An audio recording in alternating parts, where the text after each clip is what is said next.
Assalamualaikum warahmatullahi wabarakatuh. Jumpa lagi dengan saya dan selamat datang kembali di channel Rabu Misteri. Seperti biasanya pada kesempatan kali ini saya akan membagikan sebuah kisah misteri. Kisah kali ini ditulis oleh Restu Wiratmaja yang berjudul Singgasana Penuh Santet. Namun sebelum saya lanjutkan ke inti ceritanya, bagi teman-teman yang belum subscribe, silahkan bisa tekan tombol subscribe terlebih dahulu dan jangan lupa aktifkan lonceng notifikasinya agar tidak ketinggalan update video terbaru dari kami. Untuk itu langsung saja tanpa perlu berlama-lama lagi, dan inilah Singgasana Penuh Santet.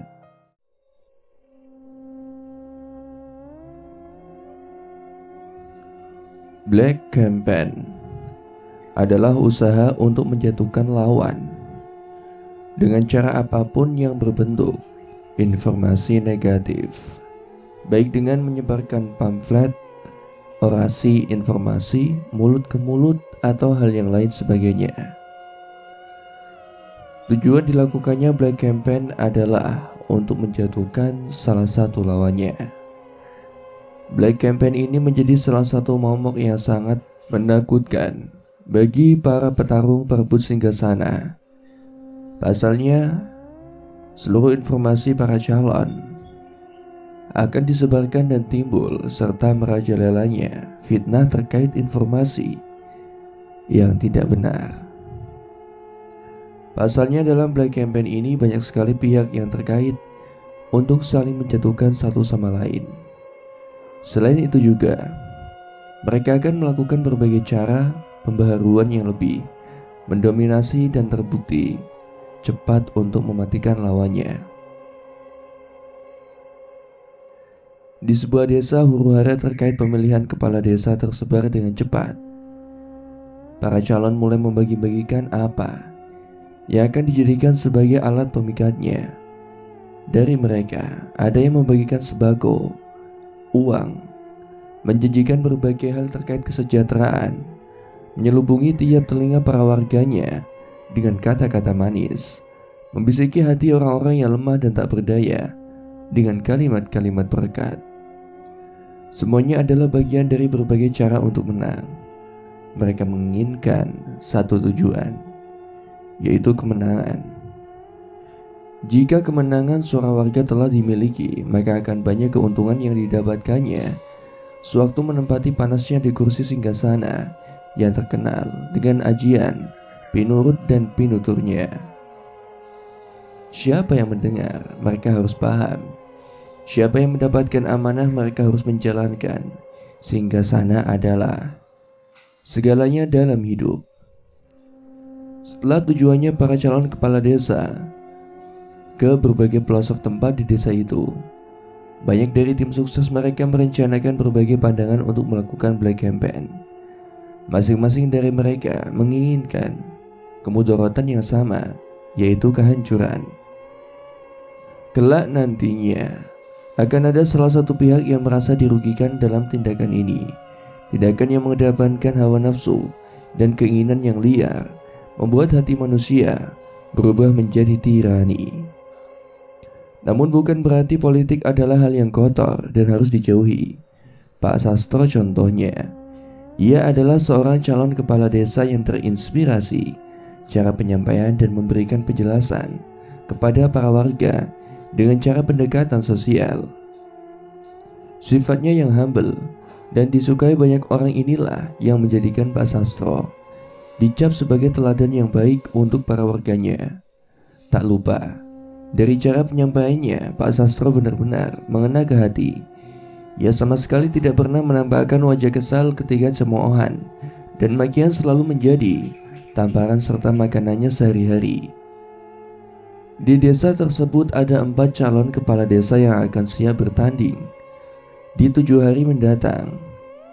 Adapun orang-orang yang akan mencalonkan diri sebagai calon kepala desa adalah sebagai berikut. Yang pertama ada Pak Mojo.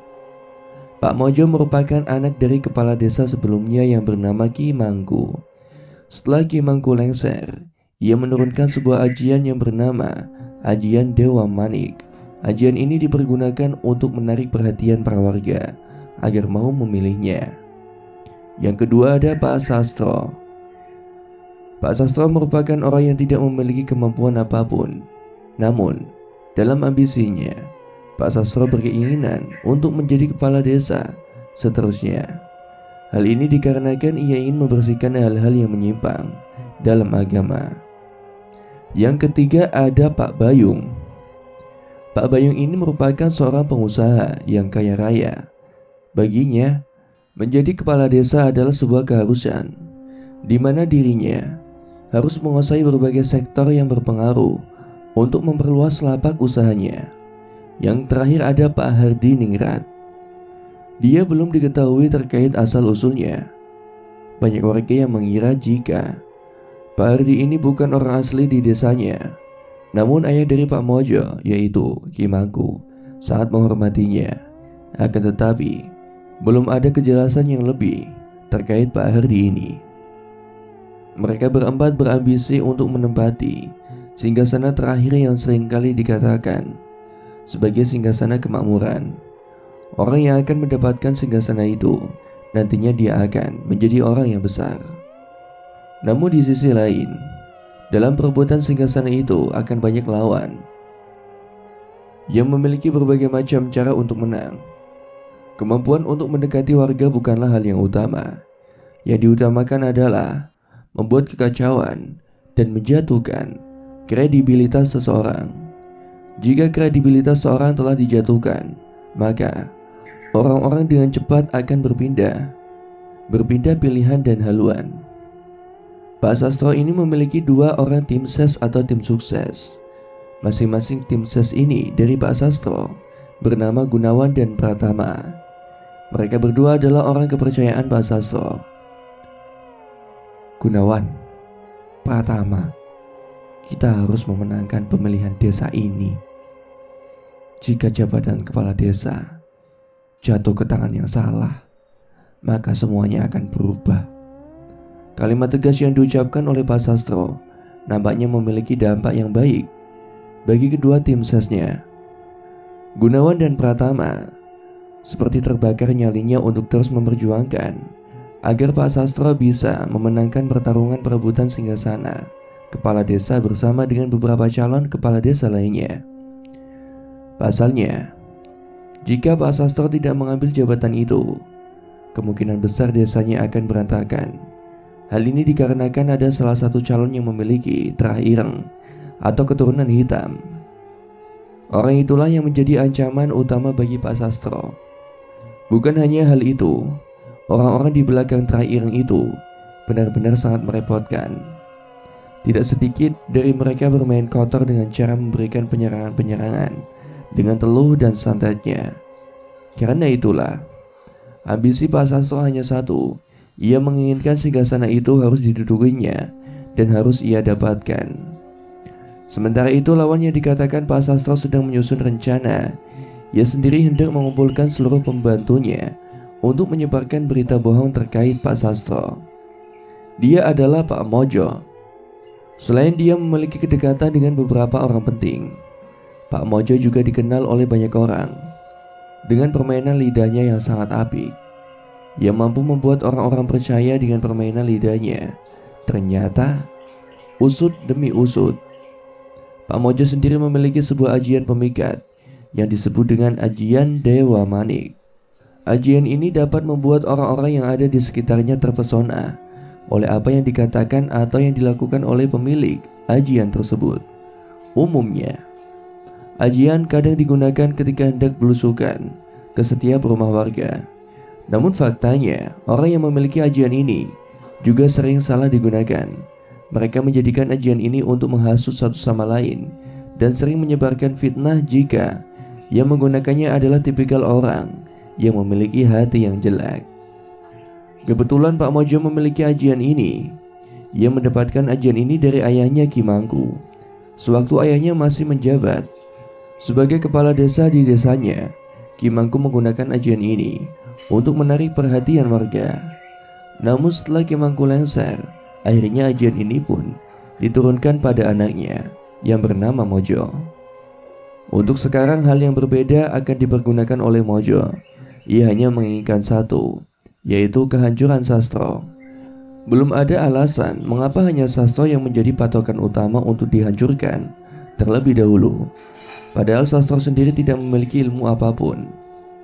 Ia hanya memiliki kelebihan dalam mengajak para warga untuk saling bantu-membantu mewujudkan komunikasi yang baik. Mungkin dengan ajakan sastro inilah yang menjadikan Pak Mojo ingin sekali membunuhnya. Dia tidak mau jika singgasana itu ditempati oleh orang lain selain dirinya. Hal ini dilakukan saat Ki Mangku sendiri masih menjabat sebagai kepala desa. Keluarga sastro adalah keluarga yang paling melawan dengan ketentuan yang telah ditetapkan oleh Ki Mangku. Akibatnya, terjadilah perpecahan antara keluarga sastro dan Ki Mangku. Hingga saat itulah Pak Mojo sangat membenci Pak Sastro. Segala sesuatu yang telah menjadi pesan bagi Ki Mangku pada anaknya adalah hak yang mutlak. Salah satu hal yang sampai sekarang masih teringat dalam diri Pak Mojo sendiri terkait perkataan bapaknya adalah, "Bunuh Sastro, hapus terahnya." Siang harinya Pak Mojo mengunjungi para warga yang sedang berada di hadapan rumah. Ia bersama dengan 7 orang bawahannya langsung memberikan kabar buruk terkait apa yang dilakukan oleh Sastro. "Lihatlah, Sastro adalah dukun santet di desa ini," jelas Pak Mojo dengan bangganya. Tentu saja para warga tidak percaya ketika Pak Mojo memberikan sebuah buhul atau tali santet yang berbentuk kain dan di dalamnya terdapat tanah kuburan dan 33 paku karat kecil. "Pak, ini ada nama sastronya," jelas salah seorang warga. Ia menemukan nama Sastro dalam kain yang berisi tanah kuburan dan 33 paku karat itu. "Ini ada nama Sastro, berarti dia adalah orang yang mengirimkan santet." Para warga pun langsung heboh. Ia secara serentak langsung mengatakan pada warga lainnya terkait serangan santet yang dilakukan oleh Pak Sastro. Sedangkan Pak Mojo dia hanya tersenyum sedari tadi. Ia sekarang sibuk dengan main-mainkan jarinya sambil mengoleskan sebuah misik yang sangat wangi. Akhirnya para warga yang kebetulan percaya kepada apa yang dikatakan oleh Pak Mojo langsung berduyun-duyun untuk menuju ke rumah Pak Sastro. Tanpa disadari mereka semua terkena sebuah ajian Dewa Manik. Kehebohan itu menimbulkan bentrokan yang sangat hebat. Banyak para warga yang terjun beramai-ramai sambil membawa parang dan berbagai macam alat-alat tajam lainnya. Tujuannya adalah untuk menghentikan langkah Pak Sastro agar tidak mencalonkan diri sebagai kepala desa. Akhirnya rumah Pak Sastro pun digepung oleh para warga. "Keluar kau Sastro, tidak usah calonkan dirimu sebagai kepala desa. Kami tidak membutuhkan kepala desa yang berprofesi sebagai dukun santet." Teriakan dan amukan warga itu membuat Pak Sastro dan istrinya terkejut. Mereka berdua langsung keluar dari rumah dan mencoba untuk menenangkan semuanya. "Bapak-bapak, ibu-ibu sebentar, ini ada apa?" Tiba-tiba ada salah satu warga yang melemparkan bungkusan berisi tanah kuburan dan lengkap dengan 33 paku kecil yang sudah berkarat. Pak Sastro langsung membuka bungkusan itu. "Astagfirullahaladzim, siapa yang tega melakukan hal ini?" tanya Pak Sastro dengan ekspresi wajah yang penuh ketakutan. "Allah, gak usah pura-pura jadi korban. Bapak sendiri kan yang telah mengirim buhul ini pada kami," ucap salah satu warga dengan kalimat yang menyakitkan. "Demi Allah Pak, demi Rasulullah, saya gak pernah mengirimkan buhul ini. Saya orang biasa Pak, saya gak ngerti perihal santet atau teluh," jelas Pak Sastro. "Sudah Pak, kami muak dengan kata-kata manis Bapak. Sebentar lagi mau pemilihan kepala desa. Jika Bapak tidak yakin untuk menang, setidaknya jangan mengirimkan santet atau teluh pada warga. Itu dosa Pak," jelas salah seorang warga. Dari kejauhan istri Pak Sastro melihat Pak Mojo bersama dengan bawahannya sedang memperhatikan keributan itu. "Pak, aku tahu Pak, siapa yang mengirimkan ini?" bisik Ibu Santika, istri Pak Sastro. "Emangnya siapa, Bu?" "Pak Mojo. Bapak masih ingat kan, ayah dari Pak Mojo menggunakan hal ini untuk membunuh kedua orang tuaku," jelas Ibu Santika. "Anak sama bapak sama saja. Kimangku dan Mojo, dua iblis desa ini, pasti menggunakan ajian untuk mengaruhi seluruh warga," jelas Pak Sastro. "Benar Pak, seluruh garis keturunannya memiliki warisan ajian Dewa Manik. Ajian ini dapat mempengaruhi orang-orang yang dikendakinya. Jika mereka telah terpesona dengan kalimat yang diarahkan oleh pemilik ajian ini, tanpa sadar orang itu akan tergerakkan desanya untuk mengikuti apa yang dikatakan oleh empunya Pak." Kebetulan Ibu Santika ini adalah anak dari seorang calon kepala desa di zaman pemilihan Kimangku. Dalam berlangsungnya pelaksanaan pemilihan kepala desa saat itu, kedua orang tua Santika meninggal dunia karena kecelakaan. Beberapa orang yang paham akan kejadian ini menilai jika Kimangku adalah dalang dari kejahatan tanpa jejak atau yang dikenal dengan santet itu. Saat itu rumah Santika penuh dengan hal-hal aneh.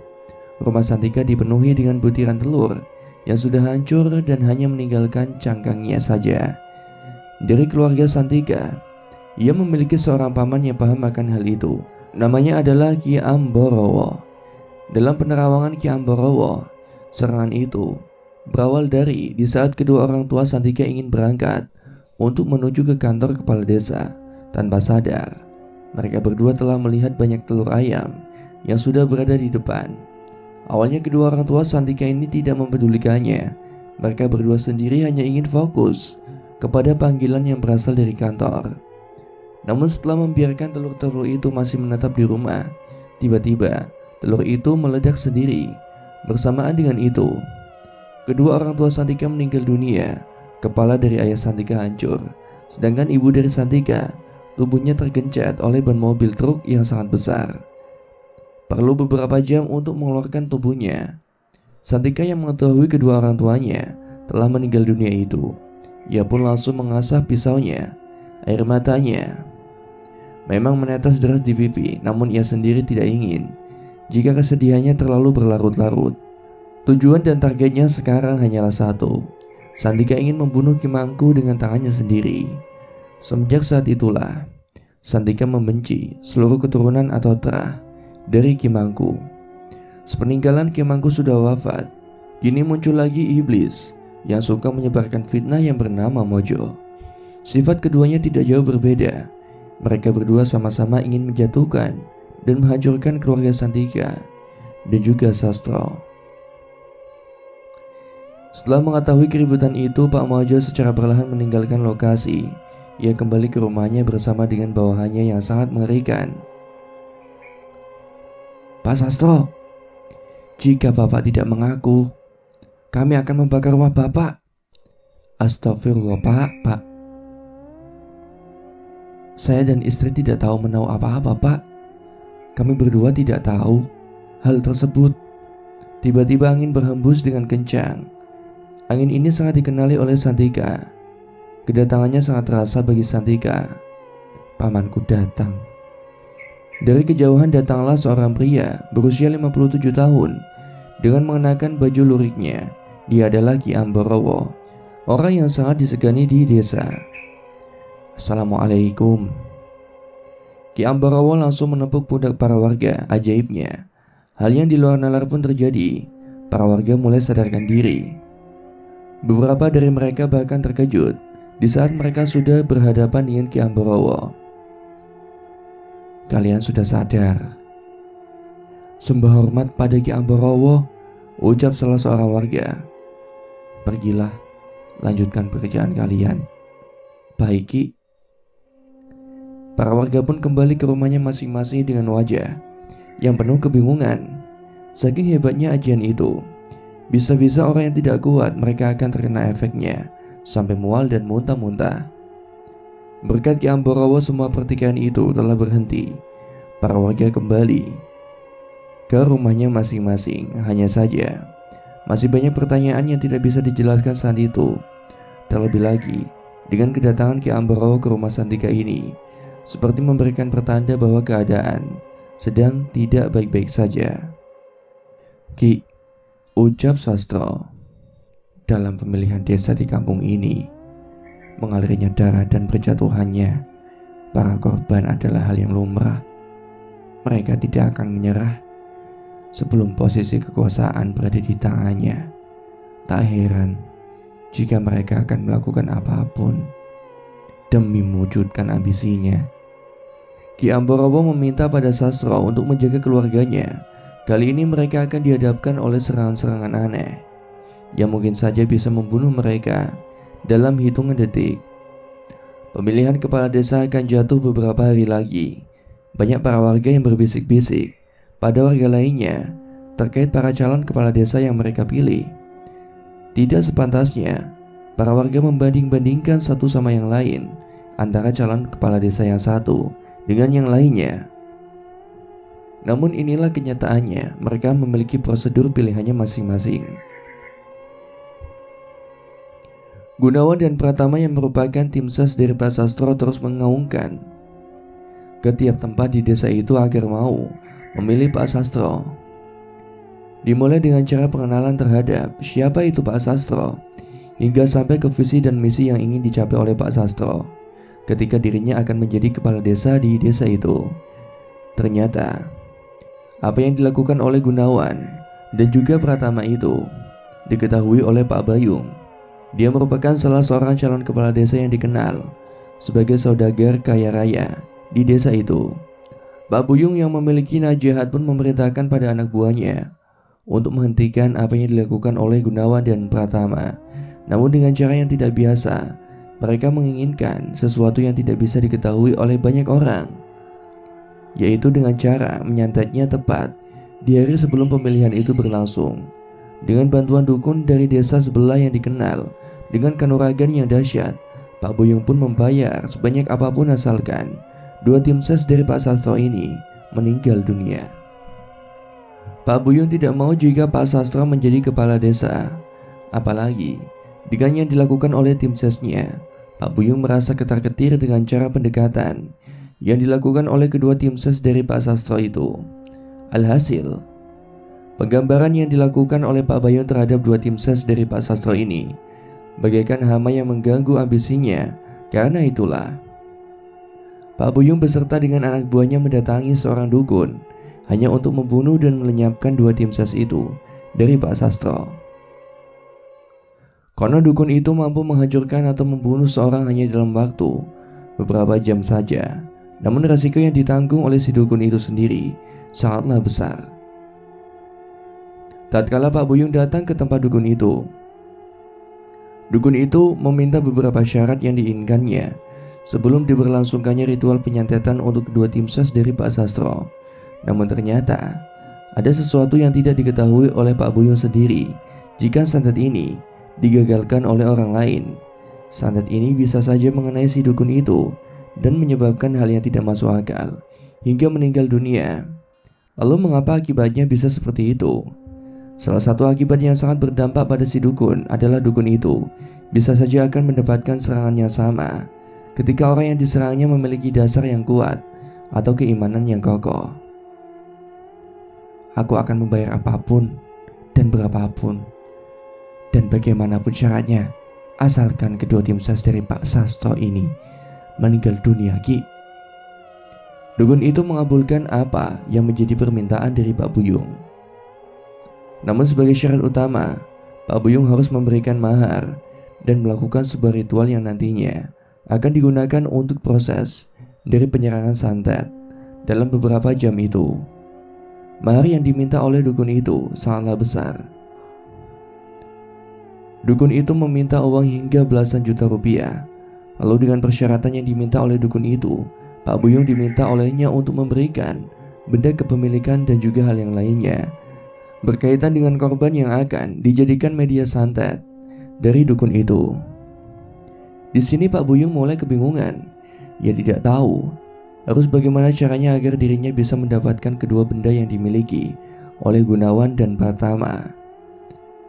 Karena kedua orang itu sudah pasti tahu jika Pak Buyung adalah orang yang sangat diwaspadainya. Akhirnya Pak Buyung pun minta waktu kepada dukun itu untuk mendapatkan benda yang sering digunakan oleh Gunawan dan Pratama. Selepas itu ia akan kembali untuk mendapatkan apa yang ia mau, yaitu menyantet Gunawan dan juga Pratama. Hari itu, tepat di mana Pak Buyung dan anak buahnya melihat kehadiran Gunawan dan Pratama yang sedang melakukan pendekatan pada para warga, mereka pun segera melakukan sesuatu agar bisa mendapatkan apa yang mereka mau. Ternyata caranya mudah. Anak buah dari Pak Buyung ini sendiri akan mengajak ribut kedua orang itu. Lalu secara diam-diam mereka mengambil benda yang dikenakan oleh Gunawan dan juga Pratama. Ambil beberapa helai rambutnya, lalu pergi, ucap Pak Buyung.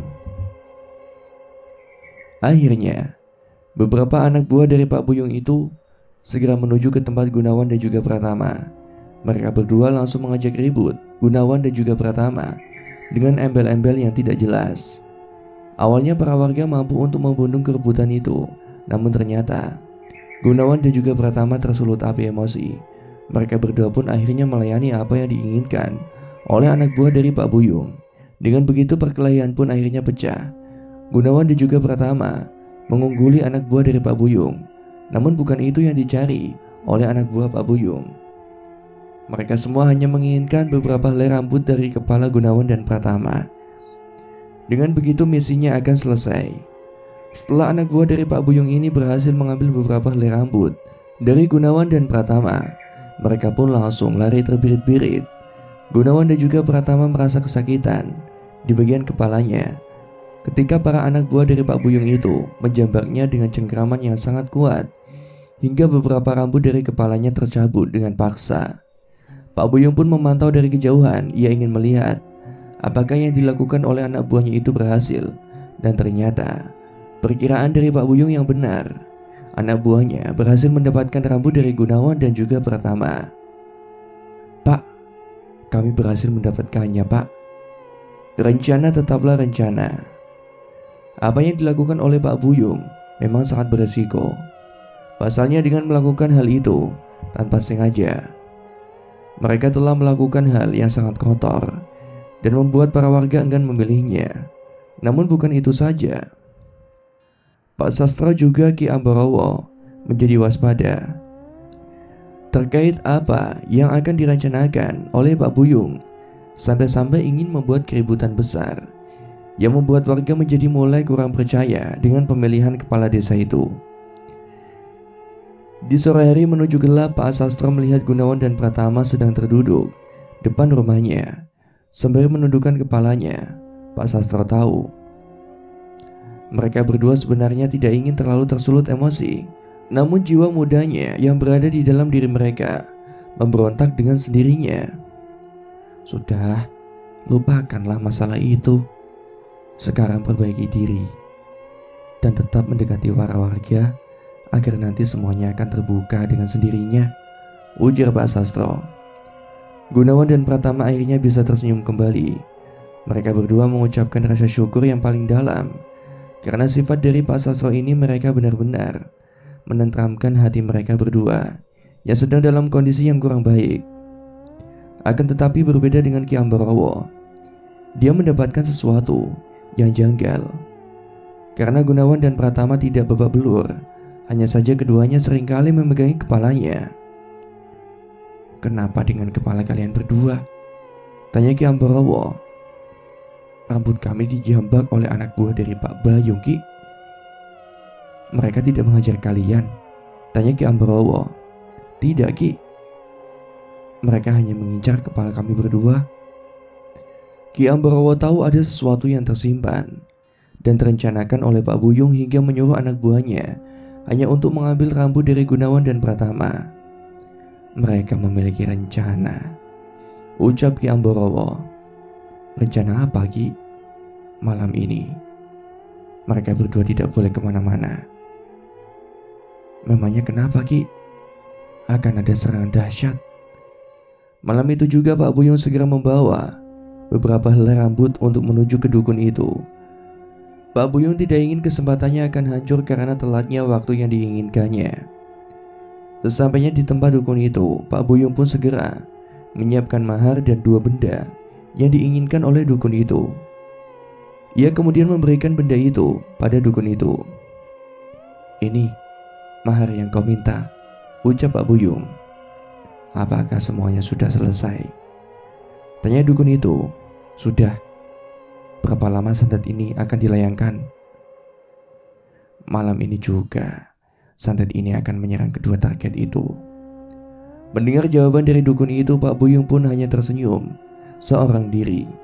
Sebentar lagi ambisinya akan terlaksana, apa yang menjadi keinginannya akan tercapai, dan satu lagi, Pak Sastro akan kehilangan aset terbesarnya, yaitu tim sukses kepercayaannya itu.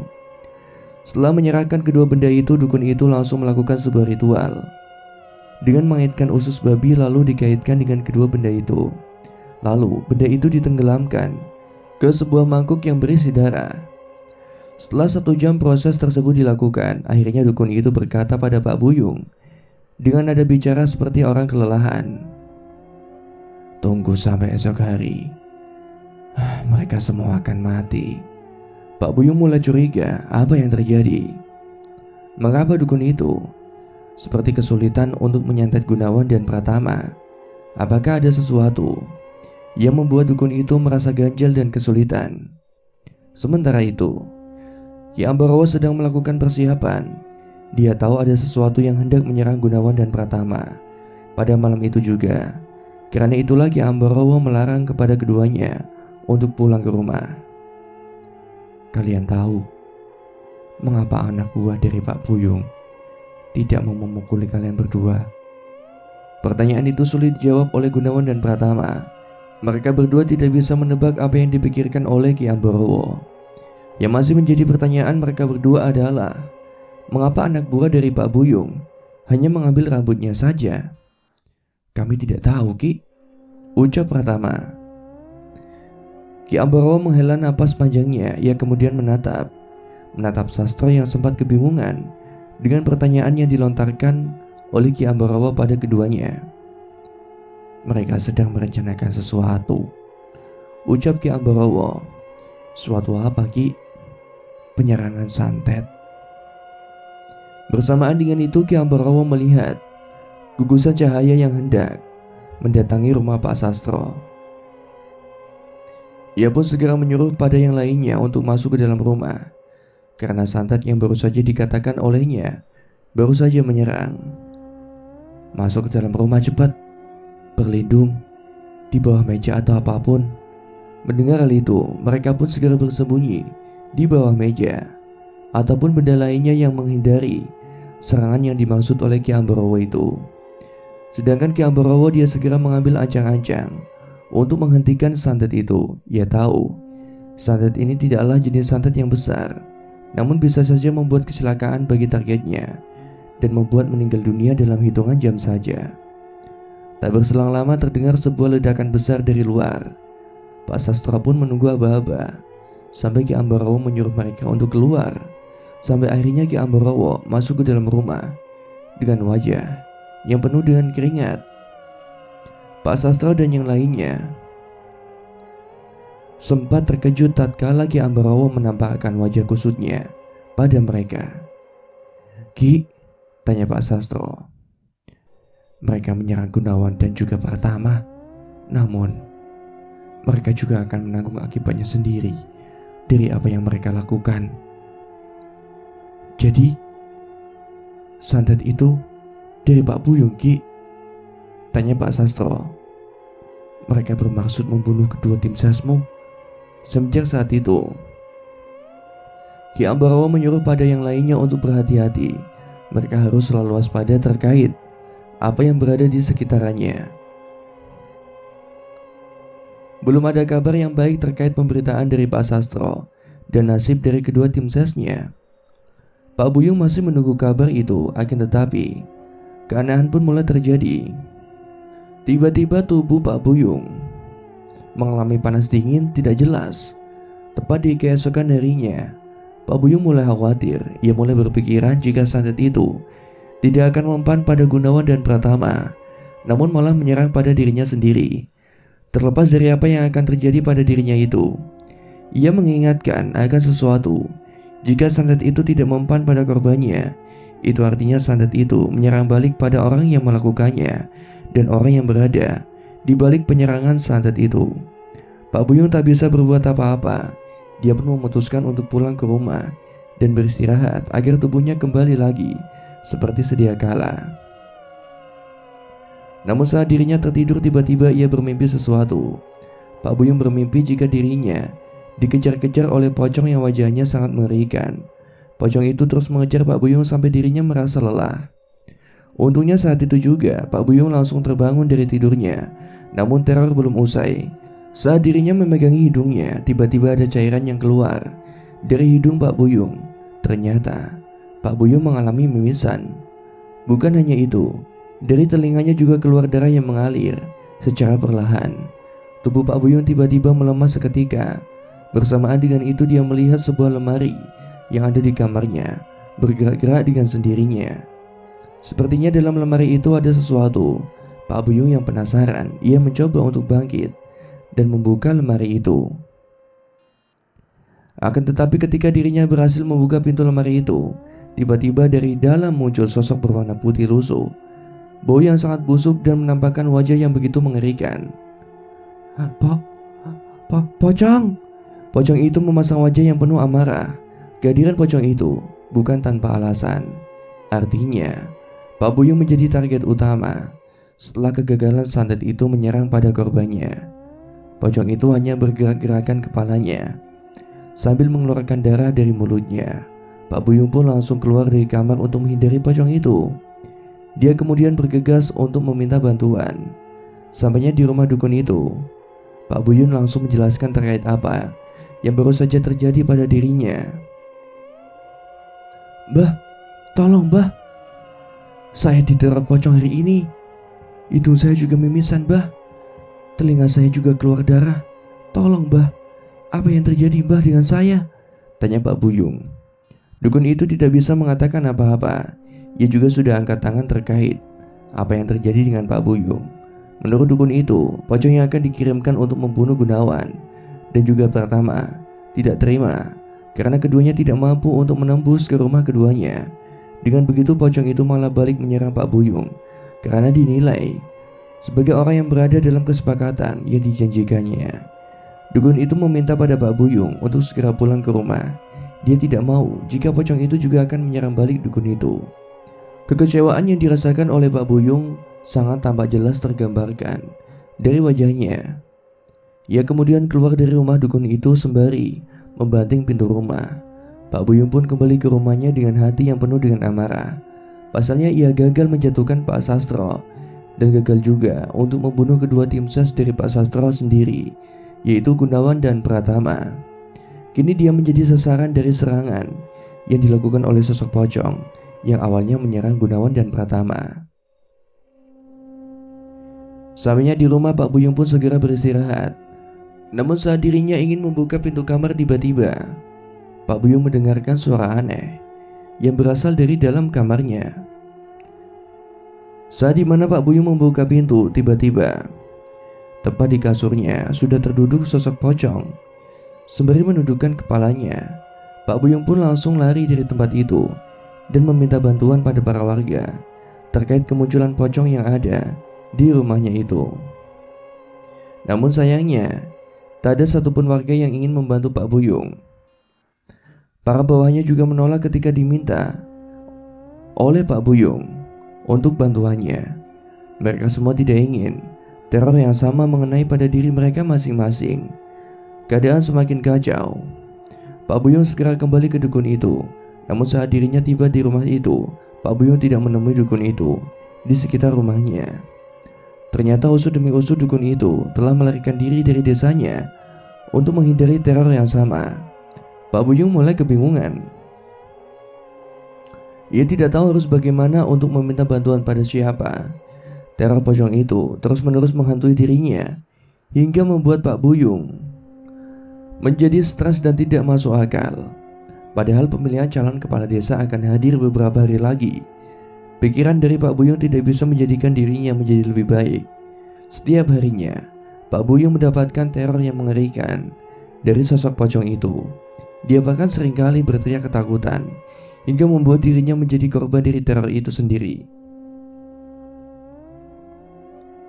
Berita akan keanehan yang terjadi pada Pak Buyung pun terdengar sampai ke pelosok desa. Para warga sudah mengetahui apa yang dilakukan oleh Pak Buyung sendiri, termasuk akibat tulah dari apa yang ia lakukan. Tak ada harapan yang bisa dilakukan oleh para warga sebelum Pak Buyung meminta maaf kepada orang yang dizaliminya. Namun Pak Buyung tetaplah orang kaya yang kaya raya, namun sombong. Dia tahu diri dan merasa dirinya sangat bersahaja di desa itu. Dia termakan oleh gengsi untuk meminta maaf kepada orang yang dia serang oleh santetnya sendiri. Pak Buyung bahkan berani bersumpah jika dirinya tidak rela jika Pak Sastro menjadi kepala desa. Kenaifan yang dilakukan oleh Pak Buyung pun menimbulkan kontradiksi di sebagian warga. Para warga meminta pada Pak Buyung untuk tidak mencalonkan dirinya sebagai calon kepala desa karena sifat dan karakternya yang tidak sesuai dengan ketetapan dan keinginan dari para warga itu sendiri. Menimpali dari apa yang diinginkan oleh para warga, Pak Buyung pun semakin tidak bisa diarahkan. Ia terus-menerus menekankan pada dirinya sendiri bahwa ia akan menjadi kepala desa walaupun apapun jalannya yang akan ia tempuh. Sampai akhirnya kejadian yang mengerikan itu terjadi. Pak Buyung terkena tulah dan akibat dari apa yang ia lakukan pada Pak Sastro dan juga dua orang tim sesnya itu. Saat dimana Pak Buyung berada di rumah sendirian, ia diteror lagi oleh sosok yang sama. Pak Buyung mendapati sosok pocong itu sudah berada di kamar mandi, tepat di saat dirinya ingin masuk kamar mandi. Hal ini pun membuat Pak Buyung kelabrakan. Dia ketakutan hingga membuat tubuhnya gemetaran karena melihat wajah dari sosok itu yang benar-benar sangat mengerikan.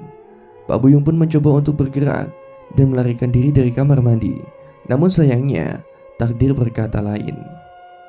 Saat dimana Pak Buyung ingin melarikan diri, tiba-tiba petaka sial mengenai Pak Buyung sendiri. Ia terpeleset hingga membuat kepalanya terjatuh tepat di ujung lantai yang sangat licin.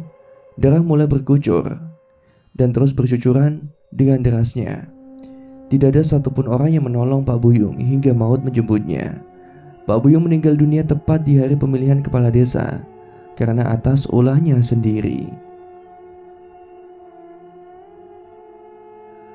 Berita kematian dari Pak Buyung sempat membuat geger para warga yang ada di sekitaran.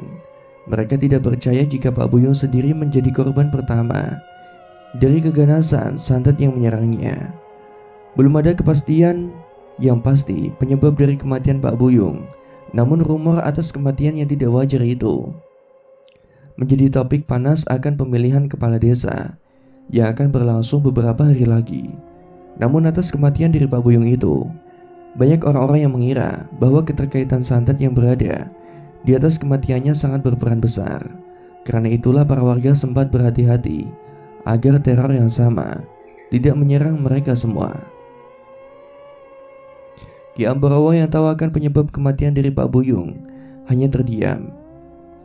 Dia sempat meminta pada Sastro untuk tetap fokus sebelum pemilihan itu berlangsung. Akan ada banyak lagi hal-hal yang mengerikan sebelum kejadian yang sama itu berlangsung. Akan tetapi atas kejadian seperti ini, Pak Mojo semakin yakin jika dirinya akan menjadi kepala desa dan mampu mengalahkan dua pasangan calon kepala desa yang lainnya, yaitu Pak Sastro dan juga Pak Hardiningrat. Pak Mojo benar-benar sangat berambisi untuk bisa menduduki singgasana kepala desa yang selama ini ia incar. Mengikuti jejak bapaknya, Pak Mojo terus melakukan berbagai cara untuk bisa menduduki singgasana idamannya itu. Sampai akhirnya, dia pun mulai memiliki rencana jahat lainnya.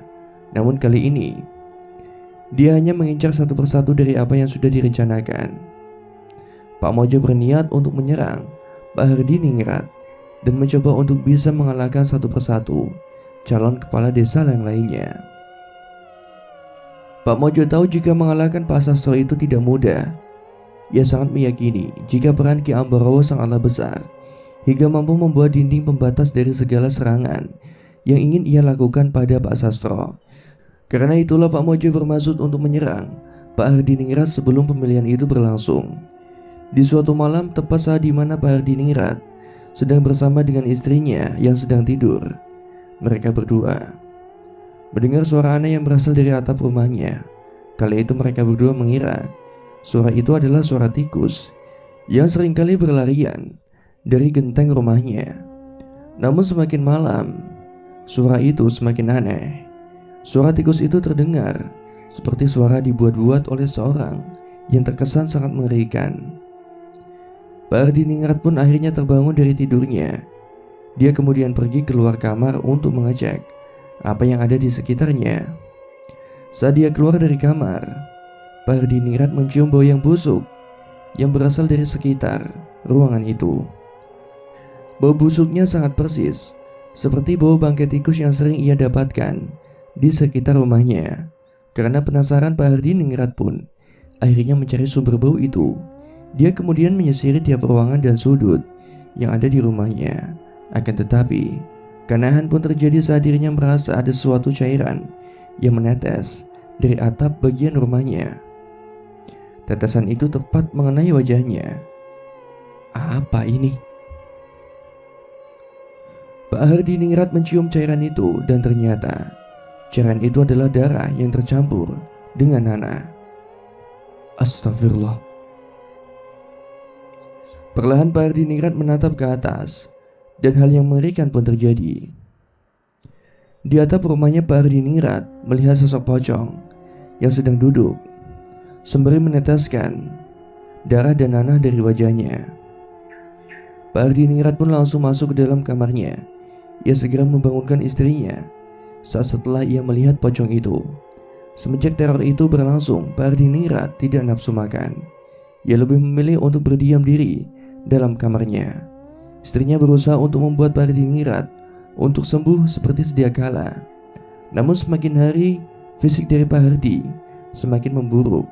Padahal kurang lebih dari 2 hari lagi pemilihan kepala desa akan berlangsung. Istri dari Pak Hardi mulai bersedih. Ia pun kemudian meminta bantuan pada seorang ustadz untuk dicarikan sebuah jalan keluar agar bisa menyelamatkan suaminya itu. Ustadz itu pun membantunya seperti apa yang diinginkan oleh istri Pak Hardi. Ia kemudian mencoba untuk mencari tahu siapa pelaku dari pengiriman berupa teror gaib ini pada Pak Hardiningrat. Setelah diterawang secara dalam, ternyata orang yang melakukan penyerangan itu adalah salah satu dari calon kepala desa. Ustadz itu tidak menyebutkan namanya. Menurutnya dengan menyebut namanya, ustadz itu akan mengalami hal yang sangat mengerikan. Istri dari Pak Hardi pun minta bantuan ustadz untuk dicarikan jalan keluarnya agar bisa menyelamatkan suaminya itu. Ustadz pun meminta pada istrinya untuk memagari rumahnya dengan cara mengaji tepat setelah waktu maghrib. Akhirnya solusi dari ustadz itu pun dijalankan oleh istri Pak Hardiningrat. Tepat di saat dimana istri Pak Hardi sedang melakukan perintah yang sesuai dengan ustadz, ia kemudian selalu meminta perlindungan pada Tuhan agar dijauhkan dari mara bahaya yang sedang mengintipnya. Kala itu tepat setelah waktu maghrib, istri dari Pak Hardi sedang mengaji di kamarnya. Ia mengaji sekaligus menjaga suaminya yang sedang sakit. Tepat di saat dirinya mulai mengaji, tiba-tiba dok dok dok, suara ketukan pintu depan rumahnya terdengar jelas. Ketukannya membuat hati dari istri Pak Hardi merinding ketakutan. Detak jantungnya mulai berdetak tidak beraturan. Pikirannya kacau dan mulutnya selalu menyebut asma Tuhan. Dia tahu ada sesuatu yang mendatangi rumahnya dengan maksud untuk mencelakai suaminya yang sedang terbaring sakit di atas kasur. Istri Pak Hardi sendiri tetap fokus untuk membaca Quran. Ia tak mau makhluk pengganggu suaminya itu mampu menguasai pikirannya. Lantunan ayat suci Al-Quran pun terus didengungkan olehnya sampai-sampai seluruh rumah ikut bergetar karena gangguan yang mengerikan itu. Namun gangguan itu tidak bertahan lama. Istri Pak Hardi ini merasa bersyukur karena suaminya bisa diselamatkan. Akan tetapi baru saja dirinya ingin membalikkan tubuhnya ke belakang, tiba-tiba dia mencium bau busuk yang sangat tidak sedap. Baunya seperti mayat manusia yang tercampur dengan amisnya darah dan nanah. "Bu, tolong Bu." Ketika istri dari Pak Hardi ini menghadapkan wajahnya ke belakang, ia terkejut saat melihat sosok pocong sedang menjelati wajah suaminya yang mengeluarkan cairan dari mulutnya. Istri dari Pak Hardi pun berteriak kencang. Ia kemudian pingsan karena tak sanggup melihat hal yang mengerikan terjadi tepat di hadapannya itu. Setelah 1 jam istri Pak Hardi ningrat siuman, ia terkejut saat melihat banyak warga yang sudah ada di rumahnya.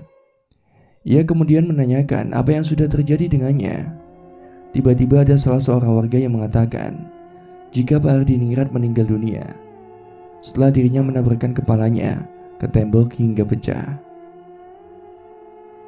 Istri Pak Hardi pun tidak percaya. Ia kemudian mencari suaminya. Ketika dirinya keluar dari kamar, ia melihat ada bekas darah yang masih basah yang menempel di tembok rumahnya. Sontak saja istri dari Pak Hardi ningrat ini pun berteriak histeris. 1 korban lagi sudah berjatuhan. Kini sudah 2 korban yang sudah jatuh tepat sebelum pemilihan kepala desa itu berlangsung. Sudah ada 2 korban yang berjatuhan. Ki Ambaro pun segera turun tangan atas masalah ini. Ia tak mau korban berikutnya akan berjatuhan. Para warga juga menjadi bingung. Pasalnya 2 orang yang sudah menjadi korban ini termasuk orang-orang yang akan mencalonkan diri sebagai kepala desa. Penyebab dari kemisteriusan dari kematian mereka sangat dirahasiakan. Belum tahu apa yang menjadi penyebab dari kematian 2 orang itu.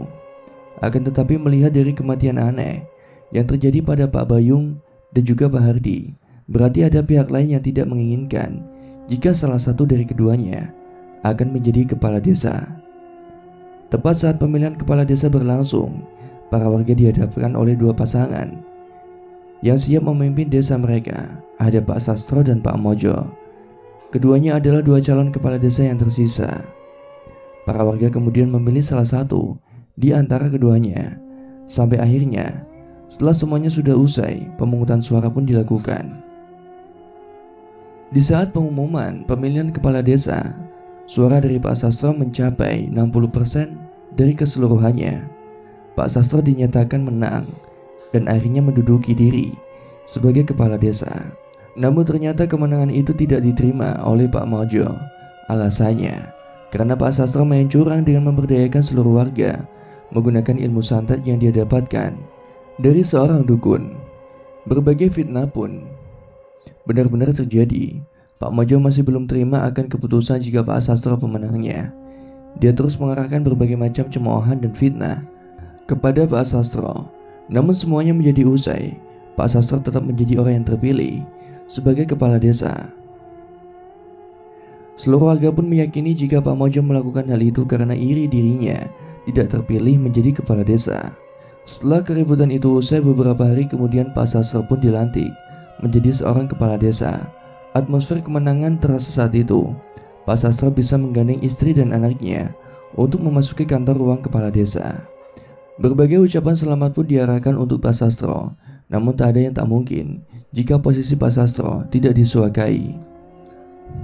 Buktinya adalah Pak Mojo, orang yang memang memiliki dendam kesumat pada Pak Sastro, karena memang dirinya tidak mau mengalah saat kekalahan sudah menimpanya. Hari demi hari di mana saat Pak Sastro menjalani tugas sebagai kepala desanya, dia mendapati banyak laporan terkait keresahan warga yang seringkali diteror di malam hari dengan suara ketukan tanpa orang yang mengetuknya. Kejadian ini terjadi tepat setelah Pak Sastro menduduki jabatan sebagai kepala desa. Banyak warga yang mengira kejadian ini terjadi karena memang ulah seorang yang tidak menyukai Pak Sastro sebagai kepala desa. Akhirnya untuk menuntaskan masalah ini, Pak Sastro pun meminta bantuan pada Ustadz dan Pak Kiai yang ada di desanya untuk berkumpul menjadi satu. Pak Sastro merencanakan sebuah rencana untuk menghentikan siapa pelaku dari pengetukan pintu yang hari-hari ini kerap meneror banyak warga. Setelah Pak Sastro menyampaikan permasalahan intinya, beberapa kiai dan ustadz di desa itu menyarankan pada semua warga untuk membaca Al-Quran setelah ba'da maghrib Tujuannya adalah untuk mengungkap pelaku dari pengerukan pintu itu sendiri. Usulan pun diterima. Pak Sastro pun menyuruh pada warga untuk menyampaikan pesan ini pada seluruh warga yang ada di desanya. Alhasil, setelah usulan itu dijalankan oleh para warga yang ada di desa itu, pelaku dari teror itu pun terungkap. Hal ini terjadi ketika ada salah seorang warga yang baru saja pulang kerja melihat sosok pocong yang tengah berdiri di tengah lapangan desa. Warga itu mengatakan pocong itu tidak bergerak sama sekali dan terus berdiam diri di tanah lapangan tersebut hingga akhirnya menghilang. Laporan ini pun akhirnya dibenarkan oleh ustadz dan kiai yang turut membantu dalam menyelesaikan kasus teror ini, dan mereka sepakat bahwa teror itu adalah teror kiriman dari seorang warga yang memang tidak menyukai Pak Sastro sebagai kepala desa baru di desanya. Masih suasana Pak Sastro baru menduduki jabatannya sebagai kepala desa, teror demi teror terus menghantui para warga. Kali ini para warga melihat dengan jelas sosok Banaspati yang memutar-mutari salah seorang warga yang ternyata dia adalah tim sukses dari Pak Sastro. Banaspati itu muncul setelah azan maghrib berkumandang. Lalu dia memutari rumah itu sebanyak 7 kali hingga diketahui oleh banyak warga. Munculnya Banaspati ini menggambarkan banyak warga. Yang lebih mengerikannya lagi, saat dimana para warga menyaksikan Banaspati itu memasuki rumah salah seorang warga yang dipercaya dulunya sebagai tim ses dari Pak Sastro. Lalu, setelah Banaspati itu memasuki rumah warga itu, para warga lainnya mendengar suara teriakan yang sangat amat kencang. Lalu tak lama kemudian teriakan itu berubah menjadi kesedihan yang sangat mendalam. Orang itu akhirnya dinyatakan meninggal dunia ketika mendapatkan serangan Banaspati yang amat mengerikan. Tubuhnya penuh luka bakar. Bukan hanya itu saja, mulut si korban juga selalu terbuka dan matanya yang terbelalak melihat ke arah atas, seperti sedang melihat sesuatu yang ingin membunuhnya di detik-detik kematiannya. Berita menyakitkan ini akhirnya didengar oleh Pak Sastro. Sudah ada korban yang benar-benar menyerang salah satu orang terdekatnya. Pak Sastro mulai memikirkan bagaimana caranya untuk mengungkap pelaku dari penyerangan ini. Dia pun akhirnya pergi ke rumah gurunya yang ada di Jawa Barat, namanya Kiai Hamid, seorang kiai yang terkenal dengan karamah dan kealimannya. Tujuan Pak Sastro menuju ke rumah Pak Kiai Hamid adalah untuk meminta tolong terkait masalah yang sedang dihadapinya itu. Pak Kiai Hamid mengatakan jika yang melakukan hal itu adalah orang terdekatnya yang masih dalam bagian keluarganya sendiri. Sampai akhirnya ketika Pak Sastro pun pulang ke rumahnya dan melaksanakan amalan yang diberikan oleh Pak Kiai Hamid itu. Setelah berhari-hari dirinya menjalankan amalan itu, beberapa warga melihat banyak kejadian aneh yang terjadi di sekitar rumah Pak Sastro. Dimulai dari kemunculan sosok pocong, lalu bertebaran telur-telur busuk yang ada di sekitar rumah Pak Sastro, sampai Banaspati yang selalu memutari rumah Pak Sastro. Namun untungnya seluruh serangan itu tidak mempan dan tidak mengenai Pak Sastro dan keluarganya.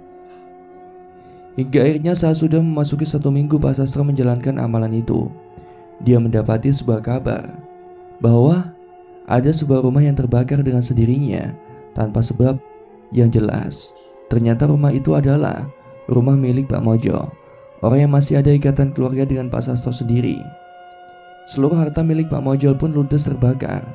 Bahkan yang lebih mengerikan, istri dari Pak Mojo juga terkena kobaran dari keganasan si jago merah itu sendiri. Tubuh istri Pak Mojo terbakar hingga mengalami cacat seumur hidup. Pak Sastro yang mengetahui hal itu pun langsung teringat dengan perkataan Pak Kiai Hamid, jika orang yang selalu menyerangannya dengan santet akan terkena balasannya sendiri. Pak Mojo terkena tulah akibat dari apa yang ia perbuat sendiri.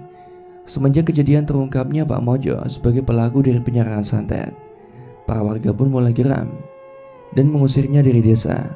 Pak Sastro tidak bisa berbuat apa-apa, karena di sisi lain dia juga menjaga keamanan warganya walaupun Pak Mojo sendiri merupakan bagian keluarganya.